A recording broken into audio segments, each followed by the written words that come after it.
I'm scared about this episode because I don't know. I really don't know what to expect, considering there's been a few days that we've been apart and people don't know, but we were together from a Sunday when he arrived. Jeff arrived at my house and he was all the way till Friday, which was his weigh in, which took place at my house. He was here. And on his trip here, which was on Sunday, that was after his prior weigh-in, and his prior weigh-in was 327.3. He had gained 2.3 pounds from the week prior, which wiped away his 2.3 pound loss from that prior week. So showed up at my house on a Sunday, and we weren't talking diet on his way here at all. But of course, when he arrived, we had to get dinner. So decided that this is a vacation, so there's plenty of latitude. And we went to a Mexican restaurant, and there he proceeded to explain to me what had happened from the time he left his house until he had arrived. This was about 7:00 at night. And essentially, if you want to know what happened from around 9 in the morning until 7 at night, I can tell you. Two packs of cupcakes. Oh man, you brought the list. 4 cupcakes. Oh yeah, I'm looking right at the list. Two pack of cupcakes, Hostess cupcakes, very delicious. I can't blame him for that. 1 3-pack of Ho-Hos. 1 4-pack of Twix, the share size. Sounds so much worse when you say it, dude. Share size of peanut M&Ms and 2 24-ounce Diet Cokes. Oh my God. Diet. Let's focus on the Diet Cokes, man. You just went all out. 2 24-ounce Diet Cokes, 0 calories. On his diet, 100%, as you can see, if we just focus on the Diet Cokes, just like I said. But just go ahead and rewind, and you can get updated as to what he had in addition to the Diet Cokes. That's meal number 1 at 9 o'clock. Around 1:30, he happened to be driving by Wendy's. So what would you do? What could you possibly do if a Wendy's is nearby? You got to go through the drive-through. And got to look at the menu, and the menu was calling a double cheeseburger, the Dave's Double, with no onions. Look at the menu, no onions. So the onion calories we can subtract from that. Large fries. You only ate about 80% of the fries. Yeah. The silver lining's always there. I mean, dude, that would have never happened in my previous life. That would have never happened in the history of his life. I think we do need to focus on that. I'm just so captivated by the list. I understand. There is some positives here that you can dig in and find. A large regular Coke. The diet wasn't good enough for this meal. I was splurging, might as well. Just go and 10-piece crispy nuggets. So that was his 1:30 meal. And then around 3:30, he couldn't help himself. He drove. I guess he had to get gas, or maybe not. But he did stop at a convenience store, and he got 2 king-size whatchamacallits, which this makes it really sound bad. I can't blame him. I can't blame him for doing that. Whatchamacallit, one of the greatest candy bars ever known to man. Really underrated. I'm proud of him. Grossly underrated. Yes. I'm proud of him for gravitating away from Snickers towards the whatchamacallit. I think that's what you do on vacation. You got to go all out. And you could make a claim that he certainly did. And then at around 7:20, we went to the a Mexican restaurant, and we got this fattening appetizer. It was probably a grilled Mexican sausage with Mexican cheese. It was sizzling. It was on fire as they brought it out. It was chorizo dip. He ate about half of the tortilla chips. So, some approximately half, hit the spot somewhere in there. And then a chicken quesadilla, nice size portion chicken quesadilla, packed with calories, cheese and chicken and everything. It's just awesome. I had one too. I didn't have the rest of what I described earlier, but I did have the chicken quesadilla. And then to cap it all off, at the end, we've been talking Arby's for a long time. So I did happen to bring up the name, and I just suggested, since we were together, we probably have to go, because we've been talking about that for months. And when I brought it up, guess what? Dinner was over, quesadilla was done, and Jeff's like, well, why not go now? So we decided to head over to Arby's. He wanted to introduce me to the apple turnover, and discovered they also have a cherry turnover. So how can you pick between the two? Well, who knows? Just have them both. I mean, there's really no reason to have to settle for just one. Don't take my word for it. Yeah, you got to make up your own mind. Each of us had an apple and a cherry turnover. So that capped off the day. approximately, thanks to the artificial intelligence that we had at our disposal, this was approximately 7,500 calories. You heard me right, 7,500 calories, not the turnover, okay, but everything I just described for the day for Jeff. 7,500 calories, around 925 grams of carbohydrates. I don't think insulin was under control on that particular day. And then about 400 grams of fat. So I would say that this gives us some pretty good insight when we've been saying for months now, food addiction. There's some food addiction that Jeff suffers from food addiction. I mean, he's a food addict. This is what he gravitates towards when he's stressful or lonely. And I think this is a pretty good indication if he's not here and he's not doing what we do on a weekly basis, what brought him to 354 pounds, which is where he started this journey. Days like this, which are very possible for him under moments of stress or loneliness. And we've determined clearly that car drives alone, especially when they span approximately 8 to 10 hours, this is what is going to end up inevitably happening. Got to have some company. If you're by yourself and you're a food addict, your company's food. And as you can see, there is no limit. And when I say there is no limit, 7,500 seems to be the limit. But Jeff made it clear to me that he could have gone further than 7,500. But I mean, he just was. We were totaling this all up, and when we hit the 7,500, I mean, we naturally gravitated towards, could he get to 10,000? I mean, why not? And at this point in time, like that, the conversation goes from getting him below 300 pounds to getting him above 10,000 calories. Because with a day like this, I mean, that's naturally what comes to mind. Like, how far can this man go? What's he capable of? He believes he can hit the 10,000 calorie mark. I believe he can too.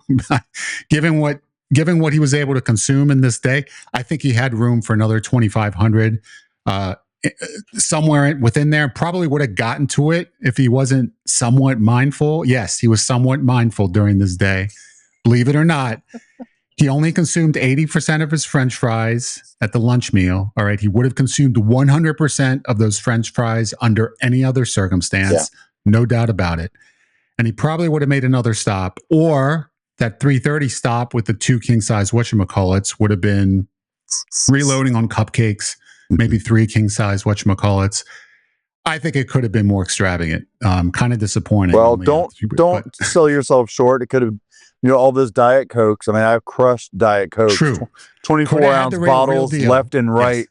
And if you add those up as regular sodas, easy, that's 2,500. Yeah, yes. I could make that happen without. And then again, if I went into the day with the intention of 10,000.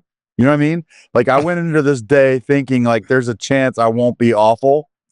And it was like the worst day on record, literally. Like, by far. So, yeah. So, yeah. Well, since starting the diet 6 months ago, 7,500 calories is, and we're talking Super Bowls, Thanksgivings, Christmas, Christmas Eve, and New Year's Eve. All of that has happened throughout this process with Jeff. He's been able to maintain his composure. Of course, he loosened things up. 7,500 calories, nothing comes close to this. Not even the Super Bowl, which is his religious experience of the year. He didn't come anywhere close to this. So we know that Jeff's number one weakness is put him in a car by himself for an extended period of time, and nothing's going to stand in his way. Okay. And as you can clearly see. So when he came here and he divulged this to me, I figured, okay, 7,500 calories to start the week. Where do we go from here? Do we test the limits? Do we see how many days he can get 7,500? Do we see how many days he can exceed 7,500? He's on vacation. He's staying with me until Friday. This was a Sunday. So I assume the worst. And just forgive me for doing that, because I figure if it started out this way and we didn't talk about what was happening, this is a vacation. I assume he's just going to have fun. I'm not going to force this guy. I'm not going to force him to do anything, but I'm not even going to compel him to try and be on a diet while he's on vacation, because those are the times where you have fun. You go on vacation, you loosen things up. It's most of the year when you're not on vacation. That's when you focus. That's when you get your weight loss done. And it doesn't matter. You go on vacation, do what you want. So I figured he was going to do just that. He was off to a great start. the doing what you want, I think you could pretty much take this day and classify it as such. But at the end of that Sunday, he mentioned something and it caught me off guard. He said something to the effect, and this was at the Mexican restaurant, even before the Arby's. He said, "We'll go to the Arby's tonight," he said, "because tomorrow I'm going to be good." And that just kind of, he said it, but it didn't exactly register with me when he said it until he ended up saying it again at Arby's, saying as he was eating the apple turnover and the cherry turnover, he was talking about tomorrow, and which was Monday, trying to, do as good as he can to make up for this. So I couldn't believe what I was hearing, because I didn't suggest that he do anything. I figured it was going to go however it went during the vacation. This is his vacation. He can do whatever he want. I figured he'd loosen things up. He certainly did on Sunday, but he knew he had to weigh in on Friday. And so he just decided, why not? I'm gonna do what I can to try and counteract this. So literally, without any suggestions or prompting on my part, beginning on Monday, he started to have protein and fat breakfasts and dinners, and then sandwiched in between was his treat. And that's consistent with what he normally does when he's at home.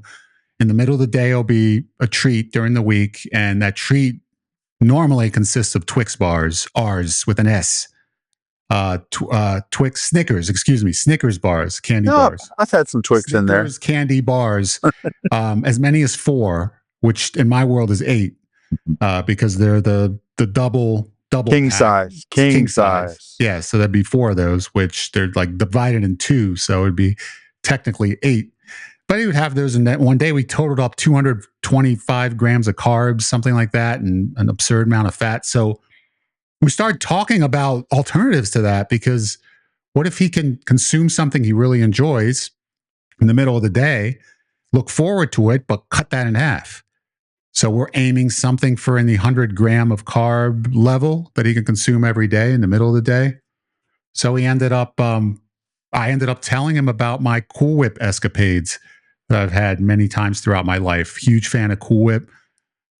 Dipped cookies and candy bars and you name it into the Cool Whip. I put it on meat before. Yes, I have put it on as a protein source to try and make it palatable. If it was a low-fat protein source, I'd put Cool Whip on top in the past. This is not a daily event.